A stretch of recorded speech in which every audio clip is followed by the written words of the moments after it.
Okay, let me go straight across to our newsmaker tonight. Gaurav Gogoi, the Congress's face in Assam, Deputy Leader of the Congress in the Lok Sabha, joins me. Mr. Gogoi, very serious allegations have been made against you by Himanta Biswa Sarma that you pose a national threat, that you and your wife Elizabeth, who's a British citizen, have links with Pakistan, that your wife was employed by a Pakistan-based company, that she was receiving monies from them, and that she even shared, according to the Chief Minister, confidential information with a Pakistan conduit and may even have a financial account in Pakistan and wants a central probe into it. How do you respond to these allegations, which Mr. Sarma claims are based on an SIT report of your alleged links of you and your wife with Pakistan?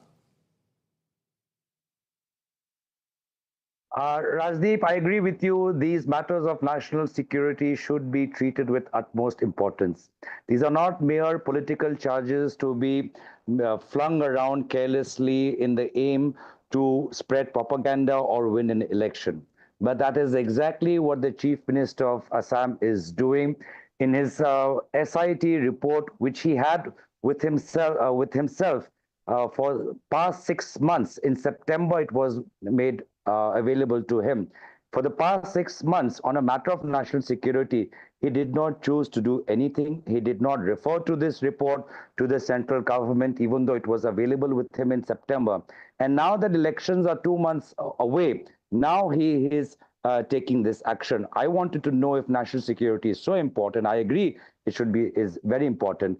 Then why, when the report was made available to him in September, why has he not acted on it? Why was he silent for the past 6 months? It clearly shows that he himself has read the report and not found a single shred of evidence to prove his wild, baseless and bogus allegations. But with due regard, why have you not responded to specific allegations? For example, he makes the claim that your wife Elizabeth Colburn worked with an organization, an NGO, Lead Pakistan, run by one Tawqir Sheikh, former advisor to the Planning Commission of Pakistan, and he claims that her salary continued to be paid by Sheikh even when she moved to India with you. These are specific charges. For example, he says you went on a visa to Pakistan in 2013, traveled to different parts outside even your visa, what was marked on your visa, without informing the government of India in 2013. So he's making specific allegations time and again against you and your wife. Why don't you respond to each and every one of them?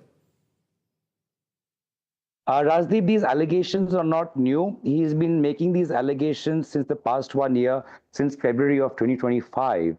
And in June, after becoming the president of the state unit of the Congress party, I have addressed a press conference in Delhi at the AICC headquarters, where all these allegations and all these facts have been made clear. In last year's press conference, and to various media channels in my state also, I have made all these facts clear. At the same time, I have never gone to court to block the SIT or sought any relief from SIT. I have always said that in matters of national security, I'm always willing to support any investigation. And would you believe the SIT constituted by the Chief Minister Himanta Biswa Sarma not once visited me, not once came to me and asked me any of these questions that you're asking. Not once the SIT found it important to ask the questions that the Chief Minister is asking in his press conferences. So the Chief Minister may do one thing, but this SIT never came and asked these questions. And as I said earlier, all these facts I have made known to the public. For your viewers today on this show, again, I've said that back in 2000 Jan or early 2014, prior to me becoming a member of parliament, I had married my wife 2 months ago. She was part of an international program in which she spent 1 year in Pakistan, and then continuing to be part of that program, she went and worked for an Indian NGO, which was the part of the same international program.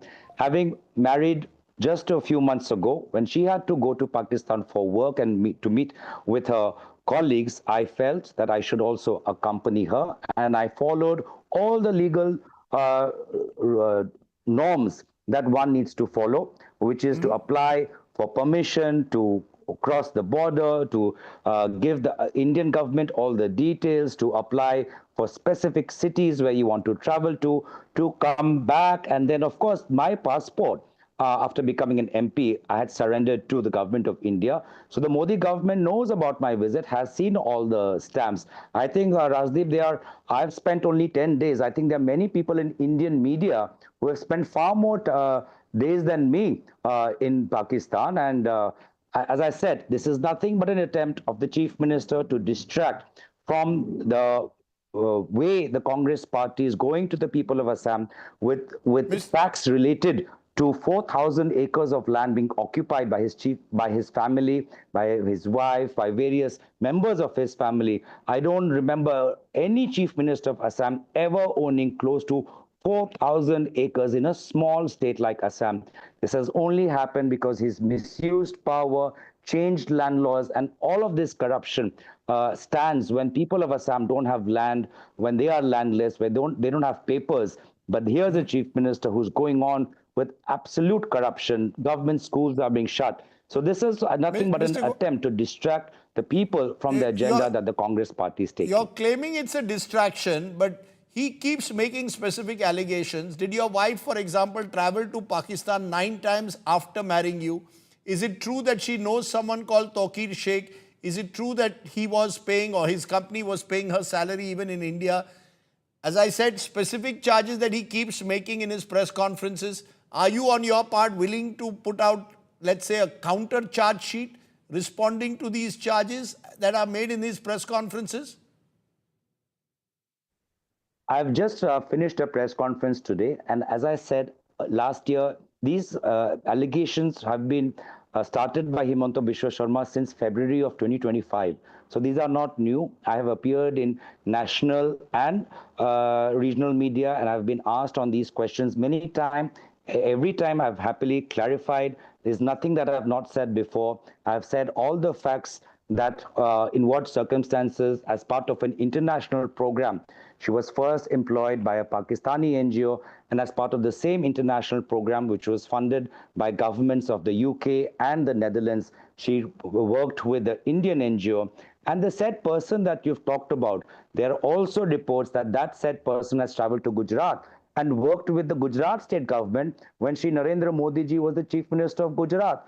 Now, has the BJP decided to give the Gujarat government, the BJP government to Gujarat a clean sheet, and are only poking these questions because I am taking on their chief minister straight and center in Assam? Why different yardsticks for Gujarat government where they have worked with the said Pakistani individual, and different yardsticks for the spouse of a Congress MP? But Mr. Gogoi, why don't you file a criminal defamation case then? If you believe that this is all part of a character assassination with an eye on the Assam elections, go ahead and file a criminal defamation against Himanta Biswa Sarma. Why the hesitation? Well, as I said, we don't want to impede the SIT investigation in any way. We don't want the court to order a stay. We don't want any sort of relief from the SIT. We're willing to cooperate first. And secondly, if you read the headlines today in major Assamese papers, it says bogus press conference, fake allegations. Chief Minister failed to prove anything. And therefore, the Chief Minister managed to make a national embarrassment of himself, made a mockery of himself on national stage. And why should I prevent the Chief Minister from doing that? He's gone to the extent of constituting an SIT. And in the end, he's managed to find not a single shred of evidence that establishes me or my spouse as an agent of a foreign country. Both of us are proud of our cultures. Both of us have decided to raise our family in Delhi. Okay, I'm going to leave it there, Gaurav Gogoi. We'll wait and see how this plays out. It's election time, and therefore we can expect these charges and counter charges to fly about. But I thank you for taking the time off to join me here tonight.